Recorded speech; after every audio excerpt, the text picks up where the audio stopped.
La deuxième édition des Journées nationales de cybersécurité s'est ouverte.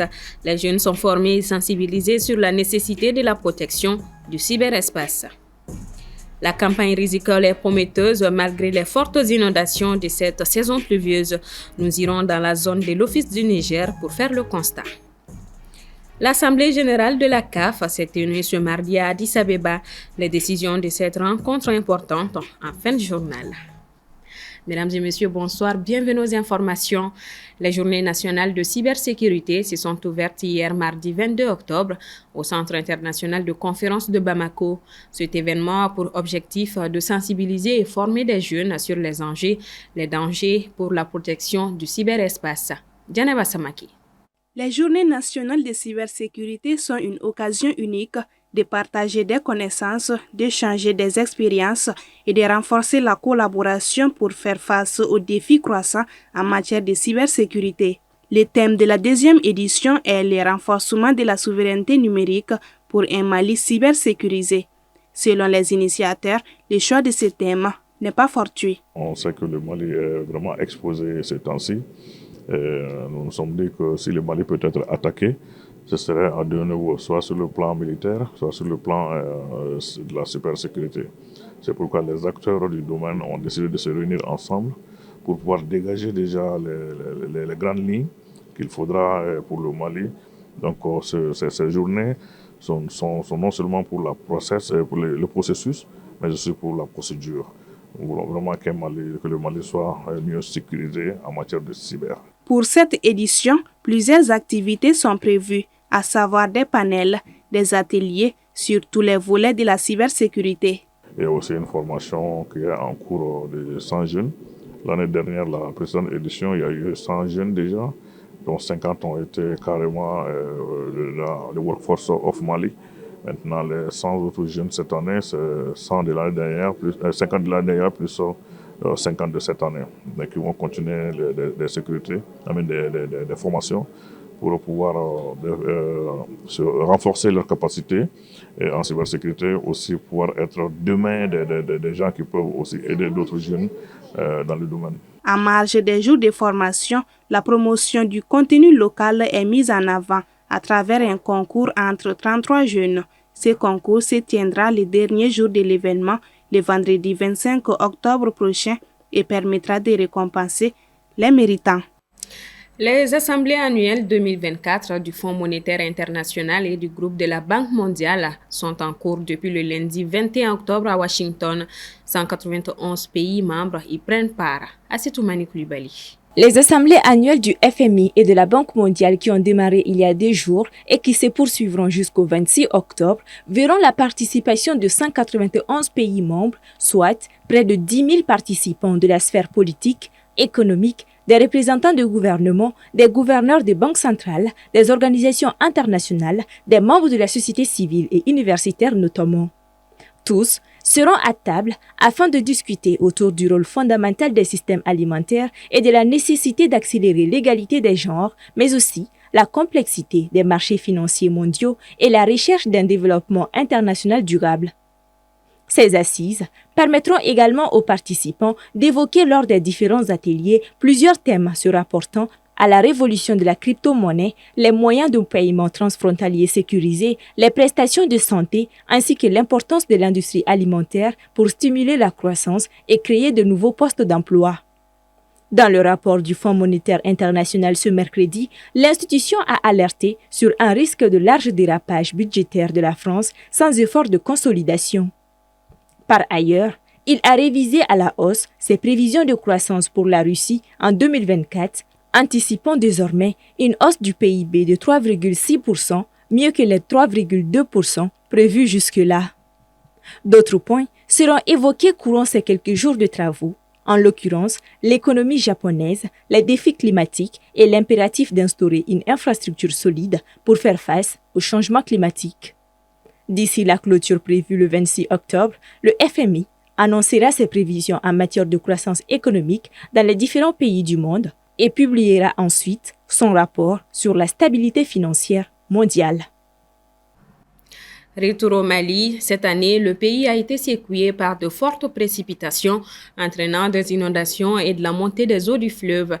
Malgré ces catastrophes aux conséquences dévastatrices, la campagne agricole en cours dans l'Office du Niger bat son plein. Les explications avec Soumaïla Fani. La zone Office du Niger est un site de culture rizicole par excellence. Située dans le delta intérieur du Niger, la zone a produit l'an dernier plus de 900 000 tonnes de riz sur environ 119 000 hectares de périmètre irrigué. Cette année, les fortes précipitations ont secoué la quasi-totalité du territoire national et menacé les récoltes dans certaines régions du pays. Alors, qu'en est-il dans la zone Office du Niger? En réalité, la quantité de pluie tombée cette année a dépassé la moyenne. Parce que dans les années précédentes, la quantité de pluie qui tombe au niveau de l'USDF en moyenne 500 mm. Mais cette année, on se trouve jusqu'à 700 à 800 mm dans la zone de Bewani, par exemple, à 800 mm de pluie. Mais en réalité, il n'y a pas eu d'impact négatif au niveau des parcelles agricoles. Parce que les premières récoltes paraîtraient bonnes. Parce que les gens qui ont commencé à récolter déjà ont à peu près 5 à 6 tonnes par hectare. La physionomie de la campagne est très satisfaisante. Au titre de cette campagne 2024-2025, la prévision de production attendue est de 907 800 tonnes de riz. Selon M. Drago, la campagne rizicole promet. Les rendements annoncés pour le moment, parce qu'on vient de commencer tout juste avec la récolte, les rendements annoncés sont supérieurs aux rendements de la campagne précédente. Ça, ce sont les remarques sur terrain, parce que la récolte vient d'être amorcée. Et en ce qui concerne la superficie mise en valeur cette année, on a pu mettre au niveau des casiers des offres de plus de 120 000 hectares. L'année dernière, c'était 119 000 hectares. Dans ce cas, il y a une différence de plus de 1 000 à 10 000 hectares. Si les inondations ont été maîtrisées dans la zone pour éviter des dégâts, d'autres difficultés ont été tout de même constatées au départ de la campagne, notamment l'insécurité et le retard accusé dans le ravitaillement des exploitants en engrais subventionnés. Au Burkina Faso, le Programme alimentaire mondial a déclaré mardi avoir apporté une aide vitale à 1 million de personnes touchées par une crise humanitaire complexe dans le pays. Cette assistance a été rendue possible grâce à une contribution de 124 millions de dollars de l'USAID, représentant 70% de toutes les contributions des donateurs au bureau du PAM pour le Burkina Faso en 2024. Cette contribution comprend 99 millions de dollars comme aide alimentaire d'urgence et 25 millions de dollars pour le service aérien humanitaire des Nations Unies, a précisé l'agence onusienne dans un communiqué. La 46e Assemblée générale de la Confédération africaine de football s'est tenue hier mardi 22 octobre à Addis Abeba. Plusieurs points d'ordre financier mais également organisationnels étaient à l'ordre du jour. Assetoumani Koulibaly nous en dit plus. L'un des points saillants de l'Assemblée générale de la CAF qui s'est tenue ce mardi demeure la suspension de la limite d'âge de 70 ans pour la candidature à la présidence, ainsi qu'au comité exécutif et pour les représentants de la CAF à la FIFA.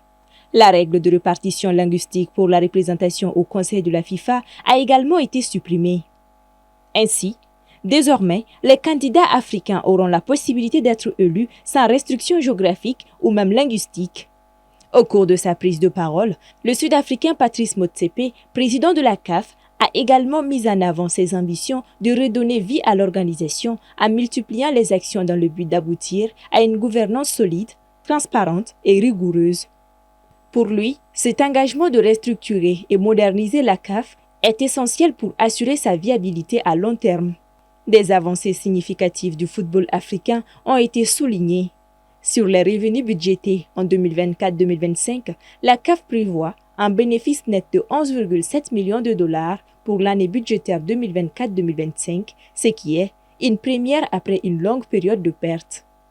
Cette avancée financière devrait permettre notamment à la CAF de remplir son mandat de développement du football en Afrique. Par ailleurs, il faut noter que la date des prochaines élections de la CAF pour choisir le nouveau président et les membres de l'exécutif, ainsi que ceux qui représenteront l'Afrique au sein de la FIFA, a été fixé au 12 mars 2025 au Caire, en Égypte. Sport toujours, après 2 reports, le coup d'envoi de la Coupe IFOA U17 a finalement été donné hier mardi 22 octobre.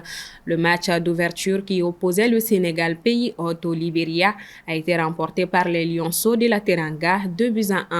À la veille du démarrage de la compétition, la Guinée, la Sierra Leone et la Guinée-Bissau avaient été disqualifiés après que des tests IRM aient révélé que certains joueurs de ces 3 équipes avaient triché. Lundi, de nouveaux tests ont permis de requalifier la Sierra Leone et la Guinée-Bissau. Quant à la Guinée, elle reste disqualifiée au motif que les résultats présentent un nombre de joueurs inéligibles supérieur à la norme. Regroupés en 2 poules, les 7 pays vont désormais jouer cette édition. Et pour sa première sortie dans le groupe B, le Mali était face à la Sierra Leone cet après-midi. C'est avec cette page sportive que se referme ce 1945. Merci à vous de l'avoir suivi. Le programme continue sur la télévision qui vous allume. Bonsoir à tous.